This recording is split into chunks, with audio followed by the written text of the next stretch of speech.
목사님에게 질문을 했습니다. 목사님은 신학 공부도 하셨고 또 성경을 많이 읽으셨으니까 성경에 대해서는 다 아시겠지요? 아마 우리 성도님들 가운데서도 그런 생각을 가지고 계시는 분이 계실지도 모르겠어요. 목사님은 성경에 대해서 다 아실 거야. 그러나 절대로 그렇지 않습니다. 만약에 그렇다라고 생각을 하는 목사님이 있다면, 나는 성경에 대해서 다 알아 라고 생각하는 목사님이 계신다면 정말 교만한 목사님이라고 할 수밖에 없습니다. 또 간혹 전도를 하다 보면은 자신에게 하나님의 말씀에 대해서 말하지 말아라. 나는 하나님의 말씀에 대해서, 성경에 대해서 다 알고 있다. 이렇게 반응을 하는 사람이 있어요. 참 교만하고 어리석은 사람이라고 할 수밖에 없습니다. 성경은 하나님의 계시이기 때문에 하나님께서 열어주시는 만큼만 알 수가 있습니다. 그리고 열어주신다고 해도 지혜가 부족해서 깨닫지 못하는 부분이 너무나 많이 있습니다. 하나님께서 열어주시지 않는데도 불구하고 억지로 풀려고 한다든지, 아니면은 깨닫지 못하는 부분을 억지로 주장하다가는 결국 멸망에 이르게 된다는 거예요. 베드로후서 3장 15절에서 16절 말씀을 보면은 사랑하는 형제 바울도 그 받은 지혜대로 너희에게 이같이 썼고 또 그 모든 편지에도 이런 일에 관하여 말하였으되 그 중에 알기 어려운 것이 들어있으니 무식한 자들과 굳세지 못한 자들이 다른 성경과 같이 그것도 억지로 풀다가 스스로 멸망에 이르느니라. 이렇게 얘기를 하고 있습니다. 이 성경을 읽다가 보면은 어떤 부분은 이해가 되고 어떤 부분은 이해가 안 된다는 거예요. 그러면은 이해가 안 되는 부분은 그냥 지나가야 되는데 그걸 억지로 풀려고 하다가 결국은 망한다는 거예요. 이단이 그래서 이단이 된 겁니다. 성경에 대해서는 언제나 겸손한 자세를 가져야 하고 모르는 것에 대해서는 모른다고 인정을 할 줄 알아야 되는 거예요. 이스라엘의 운명에 대해서도 마찬가지입니다. 오늘 봉독했던 25절 상반절에 보면은 한번 같이 읽어볼까요? 형제들아 너희가 스스로 지혜 있다 하면서 이 신비를 너희가 모르기를 내가 원하지 아니하노니 되었습니다. 이 로마서의 수신자인 로마 교회 안에서는 스스로 지혜가 있다라고 생각하는 사람이 있었다는 겁니다. 아주 교만한 사람이죠. 그래서 스스로 안다라고 생각을 하는 사람이 있었다는 거죠. 그래서 이 사람들은 말하기를 구원받지 못한 이스라엘 백성들, 이 백성들은 영원히 멸망을 받을 것이다 라고 하면서 이스라엘 백성들에 대해서 멸시와 천대의 자세를 가지는 사람들, 이 사람들은 스스로 안다라고 생각을 하는지는 모르겠지만 실상은 모르는 사람들이에요. 이스라엘 민족에 대한 구원의 계획은, 하나님의 구원의 계획은 아직도 개봉되지 않는 비밀입니다. 아무도 이스라엘 민족의 운명에 대해서 섣불한 판단을 해서는 안 된다는 겁니다. 그래도 계시된 말씀을 통해서 하나님께서 우리에게 열어주신 말씀을 통해서 알 수 있는 것이 있다면은 25절 하반절에 아까 읽었던 말씀 그 다음에 계속해서 읽어보면은 이 신비는 이방인의 충만한 수가 들어오기까지 이스라엘의 들어는 우둔하게 된 것이라. 이스라엘 민족이 지금은 마음이 완악해서 하나님을 안 믿고 있는데 구원받지 못한 상태로 있는 것은 일정 기간만 그렇다는 거예요. 그 일정 기간이라는 것이 뭐냐면은 이방인에게 복음이 먼저 전해져서 이방인의 충만한 수가 되어질 때까지. 이스라엘 백성들이 먼저 복음을 듣고 믿어야 되는데 안 믿으니까 하나님께서 이스라엘 민족을 잠깐 자리를 옮겨놓고 이방인들에게 먼저 복음을 전하고 이방인들이 믿어야 될 그 숫자가 충만해지면은 다시 이제 이스라엘 백성들에게 은혜를 베풀어 주셔서 믿게 만든다는 거예요.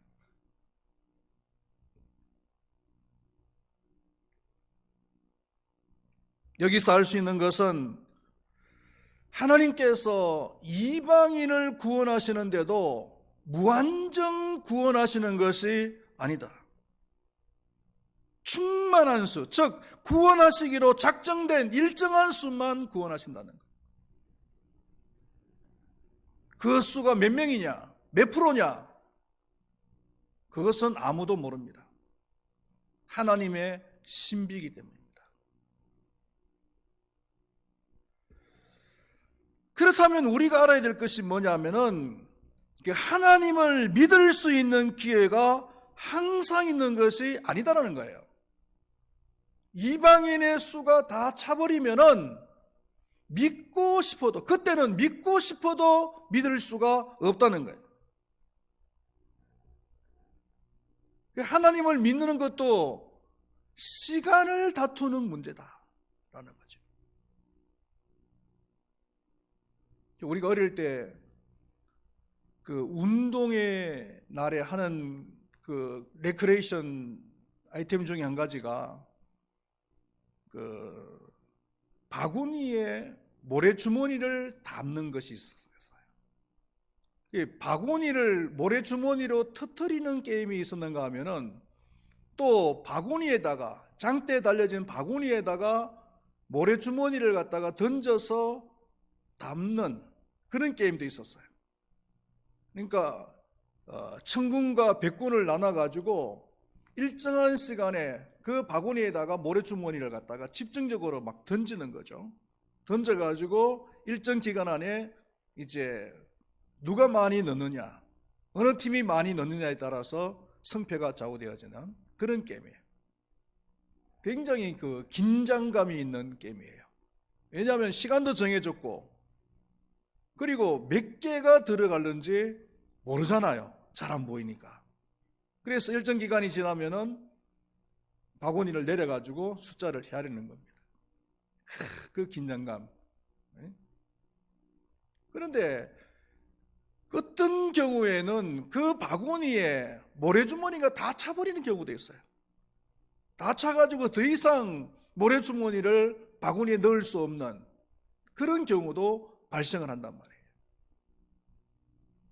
마찬가지로 하나님께서는 이방인을 구원하시는데 충만한 수, 이방인의 충만한 수까지만 구원하신다. 충만한 수가 채워지면은 더 이상 이방인들도 예수를 믿고 싶고 구원을 받고 싶어도 때가 늦었어요. 가족을 전도하는데도 시간의 긴장감을 가져야 된다는 거예요. 너무 세워라, 내어라, 가거라. 하나님의 때가 되면은 믿겠지. 이렇게 생각을 해서는 안 된다는 거죠. 그 사이에 하나님을 믿어야 될 그 충만한 숫자가 다 채워져 버리면은 그때는 이미 늦어버릴 수도 있다는 거죠.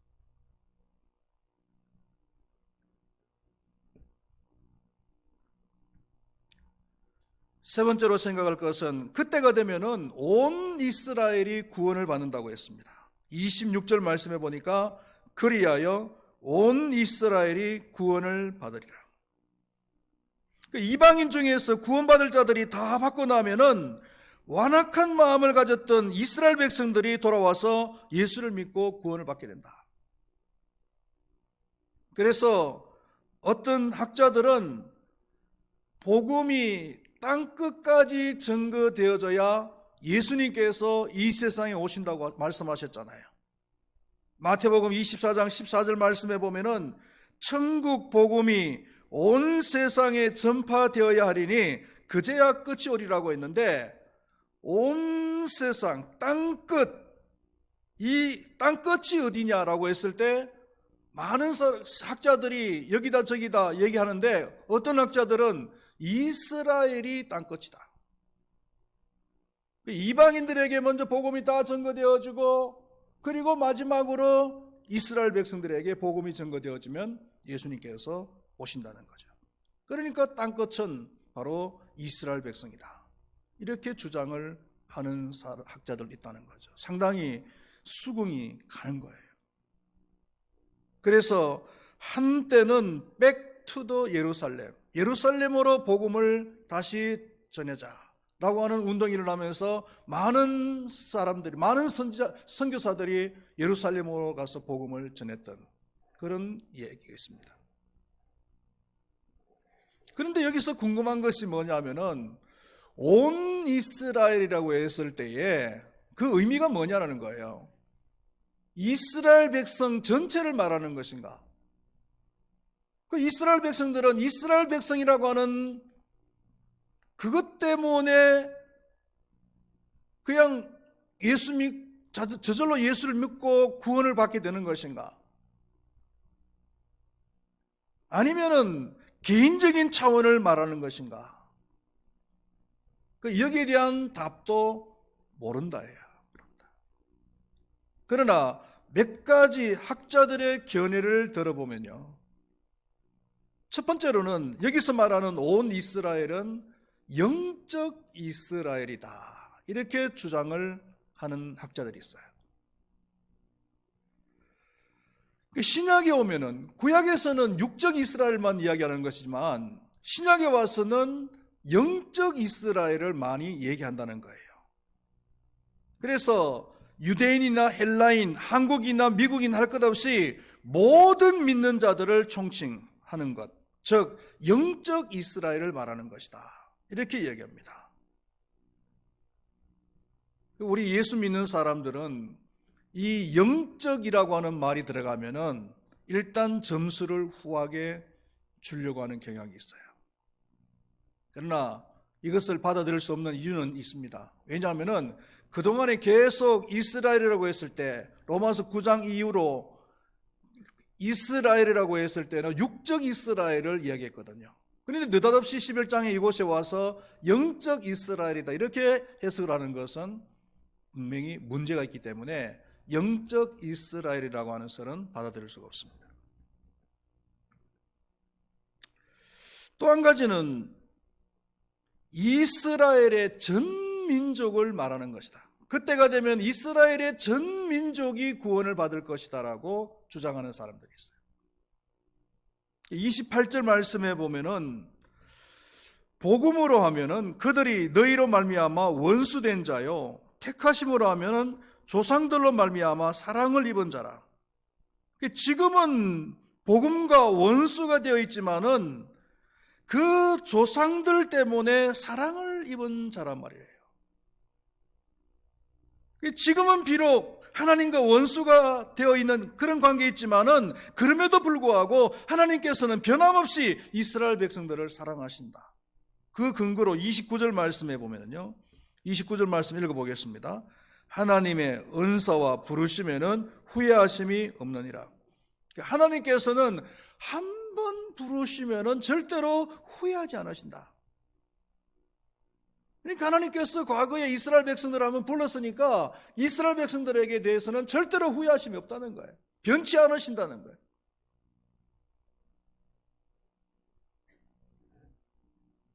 이들의 주장에 의하면은 어느 날 예수님께서 예루살렘에 등장을 하십니다. 그래서 그동안 완악해서 예수님을 믿지 않았던 그 이스라엘 백성들의 마음을 부드럽게 해주시고 그들의 죄도 용서해 주시고 그리고 그들을 모두를 돌아오게 만들어서 구원을 해주신다는 거예요. 이 견해로 인해서 생겨난 사상이 시오니즘이에요. 여러분 시오니즘 많이 들어보셨죠? 그 시오니즘이라는 것은 19세기부터 시온으로 돌아가자, 즉 이스라엘로 아니면 예루살렘으로 돌아가자라고 하는 운동입니다. 왜 이 사람들이 이스라엘로 돌아가자고 했냐면은 예수님께서 예루살렘이라고 하는 그 지역, 특정한 지역에 나타나셔서 이스라엘 백성들을 구원하실 것이라고 하는 그런 생각을 가진 거예요. 그래서 19세기부터 전 세계에 흩어졌던 그 유대인들, 이스라엘 백성들이 예루살렘으로 모여들기를 시작했다는 거예요. 재밌는 것은 뭐냐면은 그 예루살렘 성은 그 문이 전부 8개입니다. 문이 전부 8개인데 그 성 안에 성전이 있잖아요. 성전과 제일 가까운 문이 동문이에요. 성경에서는 미문이라고 하죠. 그 베드로와 요한이 안전뱅이를 일으켰던 그 문, 그 미문이라고 하기도 하고 아니면은 골든 게이트, 황금문이라고 말을 하기도 합니다. 그런데 예수님께서 예루살렘으로 임하실 때에 그 동문으로 임하신다는 거예요. 그 근거로서 에스겔서 43장에 보면은 에스겔이 성전의 환상을 보는 내용이 나오잖아요. 그 성전의 환상을 보는데 그 하나님의 영광이 동문을 통해서 들어오더라. 에스겔서 43장 4절 말씀에 보면은 여호와의 영광이 동문을 통하여 성전으로 들어가고 이렇게 이야기하고 있습니다. 또 2000년 전 예수님께서 메시아로서 그 고난을 당하기 위해서 예루살렘으로 입성을 하실 때에 그 로정을 보면은 베다니, 벳박에, 그 다음에 예루살렘 성 그리고 성전으로 들어가잖아요. 그 로정을 보면은 베다니하고 벳박에하고 그 다음에 예루살렘 동문이에요. 동문. 그 성전 동문. 그리고 성전으로 들어가신 거예요.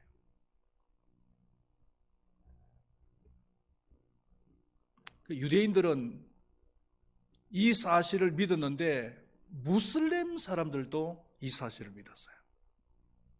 그래서 무슬림 사람들이 예수님이 오셔서 이스라엘 백성들을 구원하는 것이 못마땅한 거예요.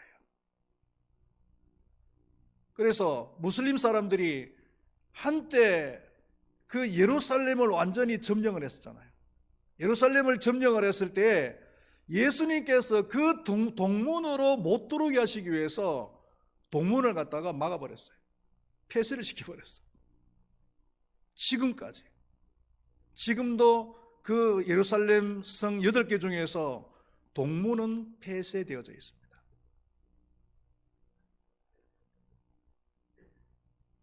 참 우스운 것이 뭐냐면은 만약에 예수님께서 그 동문을 통해서 예루살렘에 나타나시고 그리고 이스라엘 백성들을 구원하신다면은 사람들이 그 동문을 막는다고 해서 예수님께서 동문으로 못 들어오시겠어요?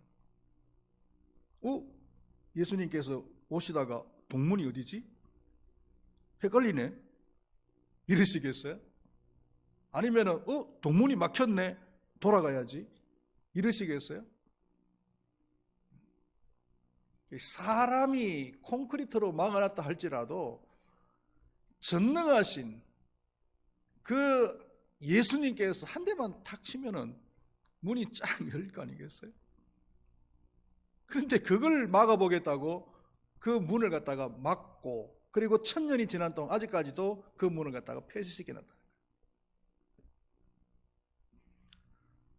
참 재밌는 얘기입니다. 그런데 최근에 설문조사에 의하면은 그 시오니즘을 믿는 사람들 중에서 한 40% 정도는 더 이상 그 시오니즘을 안 믿기로 했다.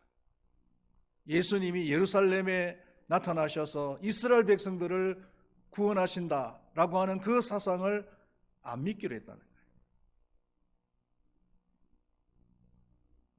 이 견해는 이스라엘 백성들의 입장에서 나온 견해라고 할 수 있습니다. 그 다음에 온 이스라엘이 무슨 뜻이냐? 그러니까 남은 자들이라는 것이죠. 그 이스라엘 백성들 가운데서도 특별히 남은 자가 있다는 것을 우리는 앞에서 배웠습니다. 이스라엘 백성들이라고 할지라도 개인적으로 믿을 자는 믿고 믿지 않을 자들은 안 믿는다는 거예요. 정리하면은 이방인의 충만한 수가 채워지면은 이스라엘 백성들 가운데서 믿을 사람들이 거국적으로, 아니면 다르게 표현하자면은 한꺼번에 믿어야 될 사람들이 한꺼번에 하나님께로 돌아와서 구원을 받게 된다. 이거예요. 이게 이스라엘의 구원의 신비입니다.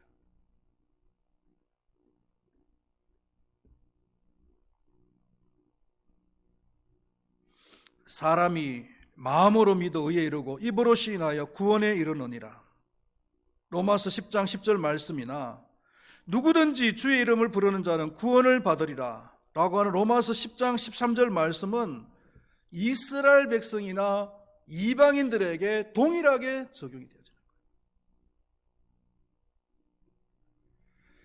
하나님께서는 이스라엘 백성이나 이방인들을 구원하시는 방법은 동일하다. 그리고 이방인들 간에 구원하시는 방법도 동일하다는 거예요. 같은 국가, 같은 가족, 같은 교회 교인이라 할지라도 믿는 자들은 구원을 받아서 천국에 가지만은 믿지 않는 자들은 지옥에 가게 됩니다. 같은 교회에 다닌다 할지라도, 같은 가족이라고 할지라도. 그러나 누가 믿을지 누가 안 믿을지 그거는 모르기 때문에, 하나님의 신비이기 때문에 우리가 해야 될 것은 열심히 전도를 하는 것밖에 없다. 결론을 말씀드리겠습니다. 이방인의 수가 다 차면은 온 이스라엘 백성들이 구원을 받게 됩니다. 그렇다고 해서 모든 이스라엘 백성들이 다 구원받는 것은 아닙니다. 남은 자, 즉 하나님을 진실로 믿고 예수 그리스도를 메시아로 믿는 자들만이 구원을 받습니다. 그리고 이방인의 충만한 수가 있다고 했습니다. 이방인의 충만한 숫자가 채워지면은 이방인의 구원도 끝이 납니다. 언제 채워질지 알 수가 없습니다. 시간을 다투는 문제입니다.